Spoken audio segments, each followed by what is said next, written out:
அதுக்கப்புறம் பார்த்தீங்கன்னா குட்டி வந்துருச்சு, சுத்து பண்ணிட்டோம். அப்படி அடுத்த ஸ்டெப் என்னன்னு சொன்னால், ரேஸில் விடணும், வின் பண்ணணும், ஷார்ட்லேருந்தே நம்ம வின் பண்ணணும் அப்படின்னா கண்டிப்பாக வந்து குட்டிலேயே வந்து அதுக்கு குட் ஹேபிட் சொல்லி கொடுக்கணும். குட் ஹேபிட்னா என்னென்னா, புறா வந்து வெளியே பறக்க விடுறோம். அந்த டைம் 1 ஹவர் மேக்ஸிமம் ஒரு 1 ஹவர் 1.5 ஹவர்ஸ். அதுக்கப்புறம் இற வச்சதுமே உள்ளே வந்துடணும். தீனி வச்சாங்கன்னா உள்ளே குடிச்சிட்டு உள்ளே போய் தான் தீனி தண்ணி சாப்பிட்ணுன்ற அந்த பழக்கத்தை நம்ம குட்டிலேயே எடுத்துகிட்டு வரணும். சிலவங்க கொம்பு போட்டு பழக்கம் பண்ணுவாங்க. அதுவுமே வந்து பார்த்தீங்கன்னா நம்ம குட்டிலேயே பழக்கம் பண்ணணும். எதுவுமே குட்டிலேயே நீங்கள் பழக்கம் பண்ணிட்டீங்கன்னா ரொம்ப ஈஸி. சிலவங்களுக்கு பார்த்தீங்கன்னா இறைய போட்டு விட்டுருவாங்க, அங்கே உட்காரும். அதில் வந்து நம்ம வந்து பார்த்தீங்கன்னா ரேஸில் வந்து ஷார்ட்டில் வின் பண்ணுறதுக்கு ரொம்ப கஷ்டமாயிடும். ஒரு 300க்கு அப்புறம் பார்த்தீங்கன்னா தண்ணி தாகத்துக்காக வேணால் உள்ளே வரும்.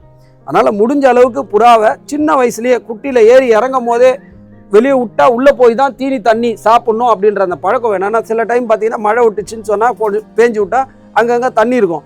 அந்த தண்ணியை குடிச்சிட்டு சாயந்தரம் வரைக்கும் இருக்கும். அந்த மாதிரி இருக்கும்போது டிசீஸ் வரதுக்கு ரொம்ப வாய்ப்பு இருக்குது. அதனால் புறா முடிஞ்ச அளவுக்கு நம்ம கண்ட்ரோலில் இருக்கணும். அவர் வெளில இருக்காரு, இந்த டைம் உள்ளே வர்றோன்னா உள்ளே வந்துடும்.